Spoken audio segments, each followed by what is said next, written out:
হঠাৎ করে রাজ্যের এক মনভোলা রাজা জঙ্গলের মধ্যে একটি সুন্দরী মেয়েকে দেখতে পায়। মেয়েটিকে দেখতে পেয়ে রাজা তার প্রেমে পাগল হয়ে যায়।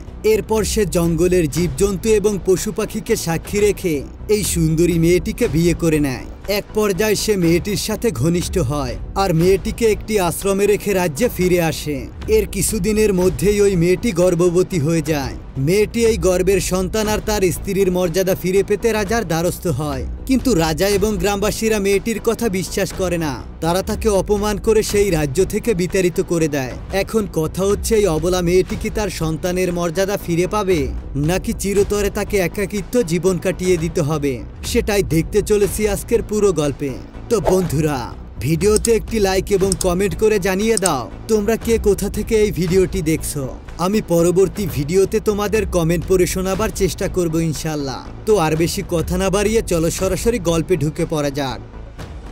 গল্পের শুরুতে আমরা দেখতে পাই একটি সারস তার মুখে করে একটি থলি এনে একটি বড় বৃক্ষের কোঠরে রেখে দেয়। ওই থলিতে একটি নবজাতক শিশু ছিল। শিশুটি খুবই কান্না করতে থাকে এবং বনের সমস্ত পশু পাখি তার কান্না থামানোর চেষ্টা করে। সেখানে থাকা এক ঋষি শিশুটির কান্না শুনতে পায় এবং তিনি শিশুটিকে কোলে তুলে নেন, যার ফলে শিশুটি কান্না থামিয়ে হাসতে শুরু করে।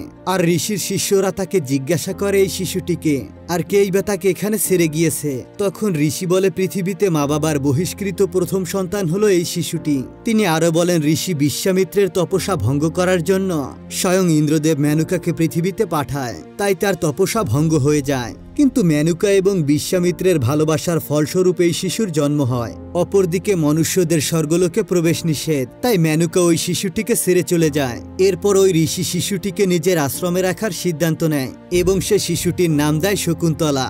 এরপর আমাদেরকে কিছু বছর পরের ঘটনা দেখানো হয়, যেখানে একটি গ্রামে অনেক হিংস্র পশু আক্রমণ করে আর তারা নিরীহ গ্রামবাসীদেরকে হত্যা করে।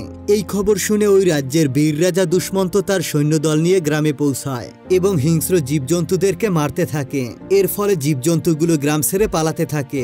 রাজাও তাদের পিছু করতে করতে কণ্য মহর্ষির আশ্রমে পৌঁছায়। সেখানে বনের প্রাকৃতিক সৌন্দর্য এবং সর্বপ্রকার প্রাণীদের মধ্যে বন্ধুত্ব স্থাপন দেখে রাজা খুবই মুগ্ধ হয়ে যান। এরপর তিনি দেখতে পান কিছু কন্যা শকুন্তলাকে খুঁজছে। শকুন্তলার নাম শুনে রাজা দুষ্মন্তের শকুন্তলাকে দেখার ইচ্ছে হয় এবং তিনিও ওই কন্যাদের পিছু করতে থাকেন। অবশেষে তিনি শকুন্তলাকে দেখতে পান। শকুন্তলাকে দেখতে পেয়ে তিনি তার রূপে মুগ্ধ হয়ে যান। ইতিমধ্যে ওই তপবনে একটি জঙ্গলি হাতি আক্রমণ করে দেয়। রাজা তার বীর পরাক্রম দেখিয়ে ওই জঙ্গলি হাতিকে তার বশে আনে।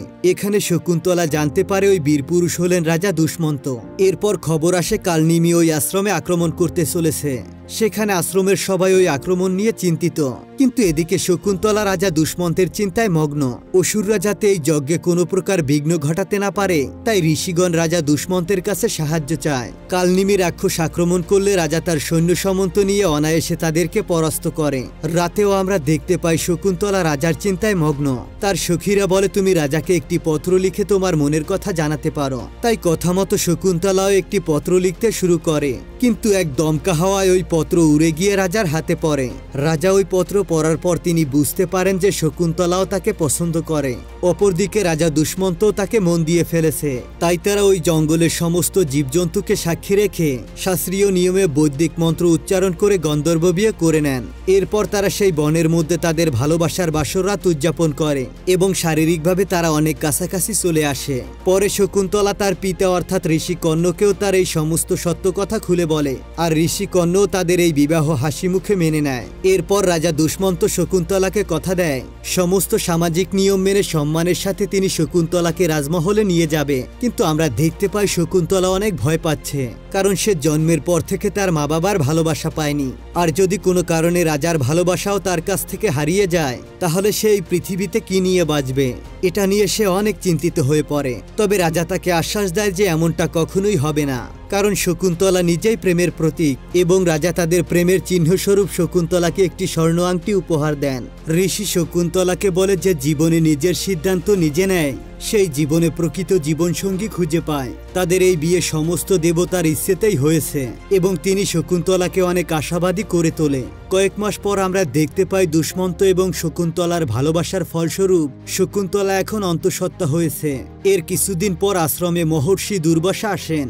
ঋষি দুর্বাসাকে সবাই ভয় পেত, কারণ তিনি ছিলেন অত্যাধিক পরিমাণ রাগী এবং কেউ যদি তার সঙ্গে সামান্য পরিমাণ ভুল করত তাহলে তিনি তাকে অভিশাপ দিয়ে দিতেন। সেখানে একটি কন্যা অন্য একটি কন্যাকে জিজ্ঞাসা করে, ঋষি দুর্বাসা এত ক্রোধী কেন? তখন সেই মেয়েটি জানায়, একবার মহাদেব এবং ব্রহ্মার মধ্যে মনোমালিন্য হয়। এরপর মহাদেব তার রুদ্র রূপে এসে তাণ্ডব চালায়, ফলে সমস্ত দেবতা ভয়ে পালাতে লাগে। দেবতাদের পীরা বুঝতে পেরে মহাদেব তার ক্রোধ ত্যাগ করতে চান, কিন্তু এমন কোনো স্থান ছিল না যা মহাদেবের ক্রোধ সামলাতে পারে। আর ওই সময় অনুসূয়া মাতা গর্ভবতী ছিলেন, তাই মহাদেব তার ক্রোধ অনুসূয়া মাতার গর্ভে পাঠিয়ে দেন এবং তা থেকে ঋষি দুর্বাসা জন্মগ্রহণ করেন। তাই মূলত তার এত ক্রোধ। অন্যদিকে শকুন্তলা যখন রাজা দুষ্মন্তর চিন্তায় মগ্ন থাকে, ঠিক সেই সময় ঋষি দুর্বাসা তাদের বাড়িতে আসে। তিনি পেছন থেকে শকুন্তলাকে ডেকে ঋষি কর্ণ কোথায় তা জানতে চান, কিন্তু শকুন্তলাকে বারবার জিজ্ঞাসা করার পরেও সে কোনো উত্তর দেয় না, কারণ সে তো রাজা দুষ্মন্তর চিন্তায় মগ্ন ছিল। সে এতটাই চিন্তা করছিল যে কখন রাজা এসে তাকে নিয়ে যাবে। এরপর ঋষি দুর্বাসা কয়েকবার ধরেই শকুন্তলাকে ডাকে, কিন্তু সে কোনো রকমই তার ডাকে সাড়া দেয় না, যার ফলে ঋষি দুর্বাসা অনেক ক্রোধিত হয়ে যান এবং সে শকুন্তলাকে একটি কঠিন অভিশাপ দেন যে রাজা দুষ্মন্তর জন্য শকুন্তলা অতিথি অপমান করেছে, তার সেই মন থেকে রাজা দুষ্মন্তের ওই রূপ মুছে যাবে। রাজা দুষ্মন্ত শকুন্তলাকে একেবারেই ভুলে যাবে। পরবর্তী দৃশ্যে আমরা দেখতে পাই শকুন্তলা অনেক বেশি চিন্তিত, কারণ রাজা দুষ্মন্ত এখনো তাকে নিতে আসেনি। ওই সময় ঋষি কর্ণ শকুন্তলাকে আশ্বাস দিয়ে ধৈর্য রাখতে বলে, কারণ রাজা দুষ্মন্ত খুবই ধর্মপরায়ণ। তিনি শকুন্তলাকে বলে যে রাজা দুষ্মন্ত অবশ্যই তোমাকে নিতে আসবে, কিন্তু শকুন্তলা বলে রাজার যে সন্তান জন্ম নিতে যাচ্ছে সেটার ব্যাপারে রাজার জানা উচিত। পরের দিন সকালবেলা শকুন্তলা এবং আশ্রমের কিছু সাথীরা মিলে রাজার দরবারে যাওয়ার উদ্দেশ্যে রওনা দেয়। ওই সবকিছুর মধ্যে একজন খুবই চিন্তিত, কারণ সে জানত শকুন্তলার উপর ঋষি দুর্বাসা অভিশাপ দিয়েছে। তবে সেদিন ঋষির অভিশাপের পর ওই কন্যা দুর্বাসার পায়ে পড়ে ক্ষমা চেয়েছিল, কারণ শকুন্তলা অনেক ভাবনায় ডুবেছিল। তাই ঋষির উপস্থিতি সম্পর্কে তার কোনোই ধারণা ছিল না। সে ঋষিকে বলে অজান্তে করা ভুলের জন্য এত বড় শাস্তি তাকে দেওয়া উচিত নয়। এছাড়া শকুন্তলা অন্তঃসত্ত্বা, এর প্রভাব তার শিশুর উপরেও পড়বে। এই সব কিছু শুনে ঋষি দুর্বাসা কিছুটা শান্ত হন। তবে তিনি বলেন তার এই অভিশাপ স্বয়ং মহাদেবও ফেরাতে পারবে না, কিন্তু তিনি তাকে তার অভিশাপ মোচনের একটা উপায় বলে দেন। তিনি বলেন তাদের প্রেমের চিহ্ন অর্থাৎ সেই আংটিটি তাদের পুনর্মিলন ঘটাবে। তিনি তাকে এটাও বলেন যে তার এইসব কথা যেন কেউ না জানে। যদি কেউ জানতে পেরে যায় তাহলে শকুন্তলা তার ভালোবাসার মানুষকে ফিরে পাবে না। এরপর শকুন্তলা রাজদরবারে পৌঁছায়। রাজাকে দেখতে পেয়ে শকুন্তলা অনেক বেশি খুশি হয়। একজন সেখানে ঋষি কর্ণের পাঠানো একটি পত্র তাকে পড়ে শোনায়। সেখানে লেখা ছিল যজ্ঞ রক্ষা করার জন্য দুষ্মন্ত মহারাজাকে ধন্যবাদ, এবং তিনি যে শকুন্তলার সাথে গন্ধর্ব বিয়ে করেছেন তাও ঋষি কর্ণ খুশি মনে মেনে নিয়েছেন, এবং তিনি শকুন্তলাকে ধর্মপত্নী হিসেবে স্বীকার করার জন্য অনুরোধ জানান। কিন্তু রাজা বলেন তিনি আশ্রমে গিয়েছিলেন এই কথা সত্য, কিন্তু শকুন্তলাকে তিনি চিনেন না। তিনি প্রথমবারই তাকে দেখেছেন। শকুন্তলা এটা শুনতে পেয়ে যেন তার মাথায় আকাশ ভেঙে পড়ে। শকুন্তলা এসবের কিছুই বুঝতে পারছিল না। সে যখনই তার প্রেমের প্রতীক আংটিটি রাজাকে দেখাতে যায় তখনই সে লক্ষ্য করে তার হাতে আংটিটি নেই। তখন শকুন্তলার মনে পড়ে যে নদী থেকে জল তোলার সময় সেই আংটিটি হঠাৎ করে তার হাত থেকে নদীতে পড়ে গিয়েছিল এবং একটি মাছ সেই আংটিটিকে গিলে খায়। এই সব কিছু দেখতে পেয়ে পুরো রাজদরবার শকুন্তলাকে নিয়ে উপহাস করে এবং প্রতারণা করার জন্য শকুন্তলাকে দণ্ড দিতে বলে। আসলে এই সব কিছু হচ্ছিল ঋষি দুর্বাসার অভিশাপের কারণে। অন্যদিকে আশ্রম থেকে আসা বাকিরা শকুন্তলাকে সেখানে ছেড়েই চলে যায়, কারণ তাদের দায়িত্ব ছিল শকুন্তলাকে এখানে পৌঁছে দেয়া। এরপর রাজসভার পুরোহিত বলে ওনাকে একটা সুযোগ দেওয়া উচিত। তিনি বলেন যদি নবজাতক শিশু রাজার মতো দেখতে হয় তাহলে তিনি শকুন্তলাকে স্বীকার করতে পারবেন, অর্থাৎ শকুন্তলা স্ত্রীর মর্যাদা ফিরে পাবে। এতে করে শকুন্তলা অনেক অপমানিত বোধ করে। এরপর শকুন্তলা বলে এমন মহান রাজা কিভাবে তার সঙ্গে ছলনা করতে পারে। প্রেম করার সময় তো তিনি সভা পরিষদের কোনো পরামর্শই নেননি, তবে আজকে তার স্বীকৃতি দেওয়ার জন্য কেন নিতে হচ্ছে। কিন্তু শকুন্তলার এইসব কথা কেউ বিশ্বাস করতে চায় না। সবাই তাকে মিলে অপমান করে এবং সেই রাজ্য থেকে তাকে বিতাড়িত করে দেয়। শকুন্তলা তার এই অন্তঃসত্ত্বা অবস্থায় দৌড়ে পালাতে থাকে, আর সমগ্র গ্রামবাসী তাকে পাথর ছুঁড়ে মারতে থাকে। ওই সময় একটি জেলে নদী থেকে বৃহৎ আকারের একটি মাছ ধরে এবং সেই মাছটিকে কাটলে তার ভেতরে একটি সোনার আংটি পায়। আর এটা হলো সেই আংটি যেটা রাজা দুষ্মন্ত শকুন্তলাকে দিয়েছিল। এবার ওই জেলে ওই আংটিটিকে স্বর্ণকারকে দেখায়, আর স্বর্ণকার ওই আংটিটি দেখতে পেয়ে চিনতে পারে। তিনি বলেন এটি রাজা দুষ্মন্তের আংটি।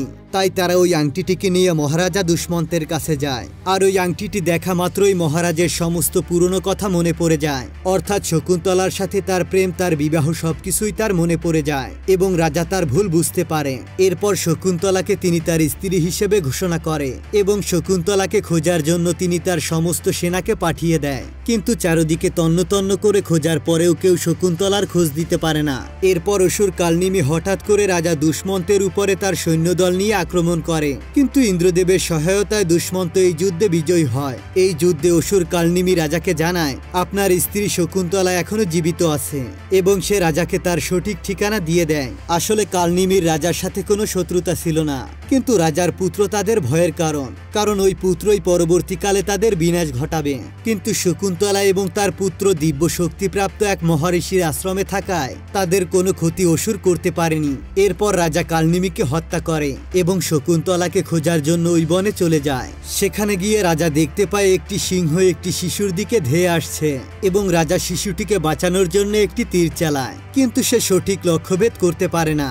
তখন রাজা লক্ষ্য করে যে সিংহটি আসলে শিশুটির কোনো ক্ষতি করছে না, সে আসলে এই শিশুটির বন্ধু।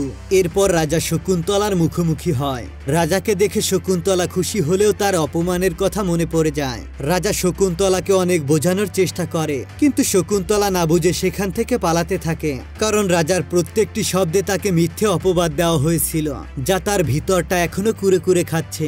এই সবকিছুই শকুন্তলার মনে পড়তে থাকে। এরপর সেই দিনের ঘটনা দেখানো হয় যেদিন তাকে রাজ্য থেকে বহিষ্কৃত করা হয়েছিল।